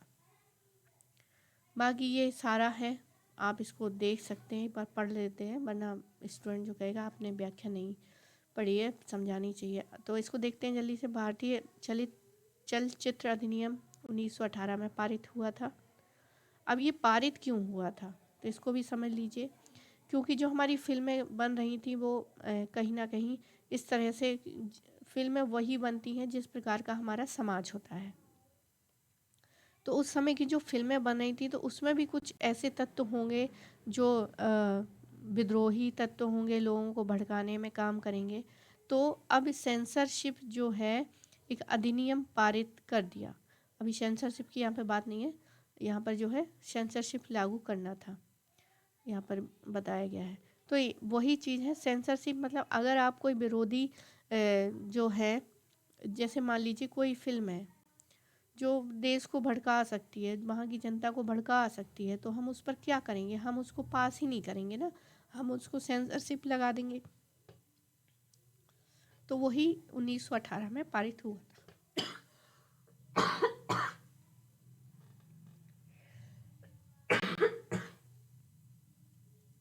आगे देखते हैं। ये जो है दर्शकों की सुरक्षा प्रदान करना था, ऐसा इसमें कहा गया था। आगे देखते हैं। विजय भट्ट ने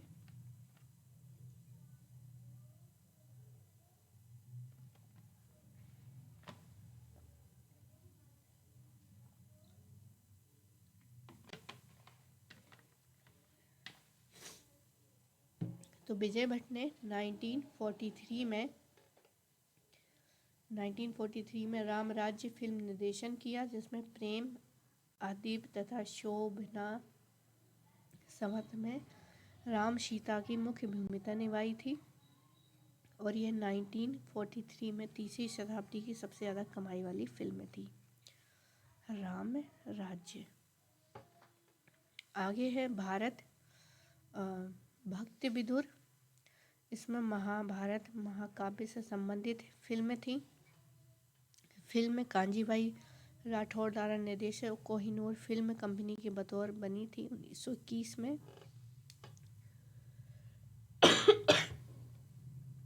मुख्य भारतीय फिल्म है। इस फिल्म में पौराणिक चरित्र जो है विदुर को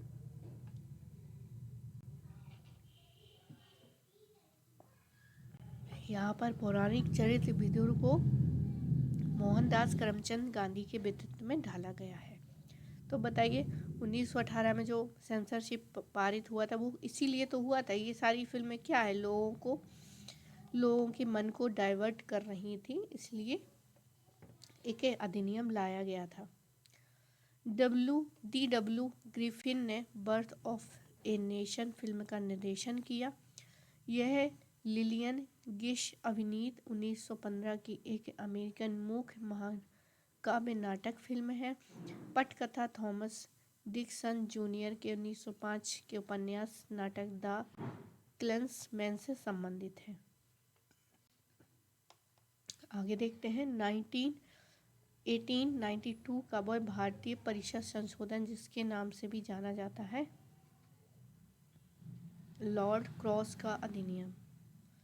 लॉर्ड क्रॉस का अधिनियम 1892 का वह भारतीय संशोधन जिसे लॉर्ड क्रॉस का अधिनियम के नाम से भी जाना जाता है 1890 में इंग्लैंड में रूढ़िवादी दल की सरकार ने भारत सचिव लॉर्ड क्रॉस के इन सुझावों का आधार जो है लॉर्ड सभा में एक विधेयक रखा। विधेयक जो है 1892 में संसद द्वारा पारित किया गया था। इसे भारतीय परिषद अधिनियम की संज्ञा दी गई थी। इसके प्रमुख उपबंध जो हैं इस प्रकार है। सबसे पहले है इस अधिनियम द्वारा कार्यकारिणी के सदस्यों की संख्या कम से कम 10 और अधिक से अधिक 16 निश्चित की गई थी और 40% लोग जो है गैर सरकारी होने चाहिए। प्रांतों में भी कार्यकारिणी के सदस्य जो है विधानमंडल और गैर सरकारी तथा कुल सदस्यों की संख्या में वृद्धि कर ली गई। बम्बई और मद्रास में न्यूनतम जो है 8 और अधिकतम 20, बंगाल में अधिकतम 20 और उत्तर पश्चिम प्रांत में यह 15 निश्चित की गई थी। निर्वाचन पद्धति का आरंभ किया जाना इस अधिनियम की एक प्रमुख विशेषता है। यद्यपि इसमें निर्वाचन शब्द का प्रयोग नहीं किया गया है। परिषद के अधिकारों में वृद्धि की गई है तथा भारतीय सदस्यों को बहस पर बजट करने और प्रश्न पूछने का अधिकार दिया गया है। आगे देखते हैं आखिरी क्वेश्चन जो है विजयनगर सम्राट के अंतर्गत कितने ग्राम पदाधिकारियों को आयकर अनुदान संबंधित है। तो आंसर कितना हो जाएगा 12। तो आई होप आपको ये वीडियो पसंद आया होगा। पसंद आया हो तो प्लीज़ लाइक करिए, शेयर करिए, सब्सक्राइब करिए। मिलते हैं अगले और 50 क्वेश्चन के साथ। पूरा वीडियो देखने के लिए आप सभी का बहुत बहुत धन्यवाद।